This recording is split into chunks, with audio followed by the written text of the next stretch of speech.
Episode 16. Escape from the Cave of 10,000 Souls. In the deep, dark cavern, after Liu Zhifei and Yingying struggle forward for about an hour, the narrow tunnel suddenly opens up, revealing a massive karst cave before them. Stalactites crowd the cave, and a subterranean river murmurs. A few rays of sunlight pierce through crevices in the ceiling, illuminating piles of skeletal remains that make the cavern look exceptionally macabre. Liu Zhifei's expression is taut.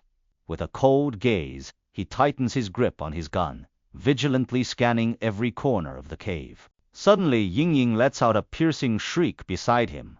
With trembling fingers, she points toward the dark recesses of the cave. Big brother, look, what is that?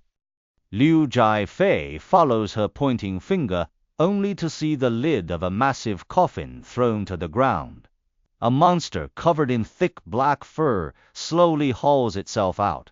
The beast's eyes are blood red, radiating a chilling ferocity. Standing 3 meters tall, it unleashes a deafening roar and lunges fiercely toward them. Run! Liu Zhifei's eyes are filled with terror. He tightly grabs Yingying's hand, spins around, and sprints wildly through the cavern. The terrifying monster follows like a shadow, in relentless pursuit. Its heavy footsteps land like beating drums, pounding heavily against Liu Zhifei's heart. Countless diverging paths crisscross the cave. Terrified out of their wits, Liu Zhifei and Yingying stumble blindly and frantically run straight into a dead end. Liu Zhifei's heart plummets. He suddenly turns around, his eyes flashing with desperate resolve. He quickly raises his gun, aims at the monster's head, and repeatedly pulls the trigger. Bang! Bang! Bang! Continuous gunshots ring out. The beast's hide is so thick and tough that the bullets hit its head like striking solid iron, unable to penetrate. Suddenly, an agile figure charges out from a side tunnel. Wielding a large broadsword and letting out a thunderous shout, the man raises his blade and slashes down at the monster's head. Thwack! Thwack! The crisp sound of a sharp blade biting into flesh echoes. The monster's head is severed by the great sword, and its headless body crashes heavily to the ground. Liu Zhifei is stunned, watching the newcomer with wary eyes. Beside him, Yingying gasps. Ali, why is it you? What are you doing here? The newcomer is Oli, Yingying's only friend from the village.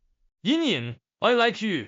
I've been searching the valleys for you for so long, and I finally found you today, Oli replies, panting. The Soul-Quelling Sect injected everyone in the village with an unknown drug. The injected villagers are like manipulated puppets. They can only be truly killed by destroying their heads. I defied the black robes of the Soul-Quelling. They thought my faith was impure and unworthy of their blessing, so they didn't inject me. That's how I managed to stay sane and come out looking for you. Ali then tells Liu Zhifei that the villagers' scheme of causing car crashes to steal money and take lives has been going on for many years. The headquarters of that evil Soul-Quelling Sect is hidden deep within the Cave of 10,000 Souls. We have to get out of here now, or we're in big trouble if they find us. Having said that, Ali takes the lead, guiding Liu Zhifei and Yingying swiftly toward a diverging path on the other side of the cavern. They haven't gone far when faint, rustling footsteps echo behind them. The sound grows closer, as if something is tailing them tightly. The trio proceeds along the subterranean river. The stone walls on both sides are covered in bizarre murals, depicting corpses coming back to life to drink. Human blood, a truly blood-curdling sight. The murals represent the doctrines of the Soul-Quelling Sect. They firmly believe that the dead can be resurrected through holy water, and thus they do not fear death, Ali explains as they walk. About 2 hours later, the three of them finally emerge from the secretive cavern. A massive gorge suddenly unfolds before their eyes.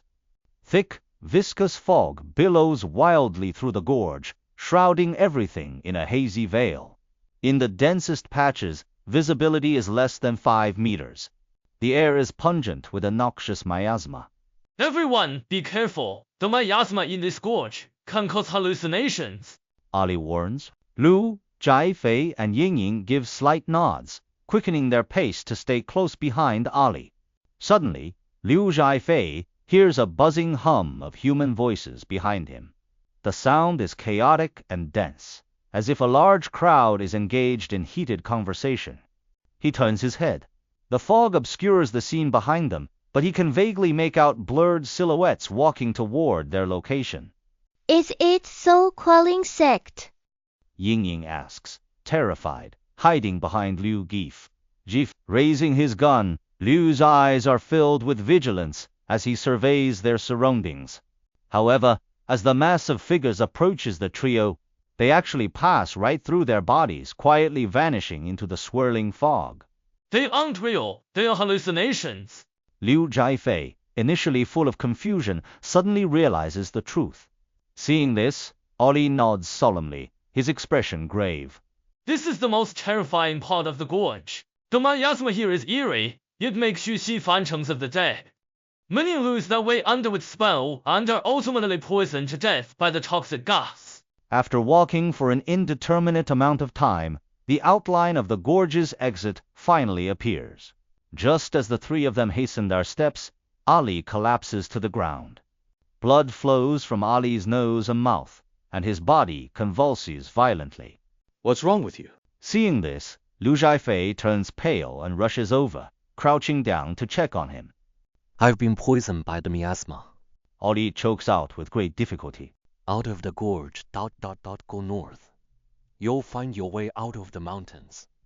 Take care of Ying. With those last words, his head lolls to the side, and his life force slips away.